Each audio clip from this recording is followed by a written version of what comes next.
Use FIP14G to call FIP11CP.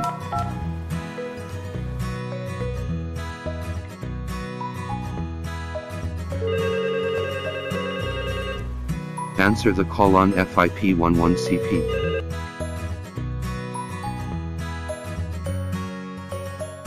Press the conference key on FIP14G. Then enter the number of FIP13G, which is the third party. At this time, the call on FIP11CP will be held.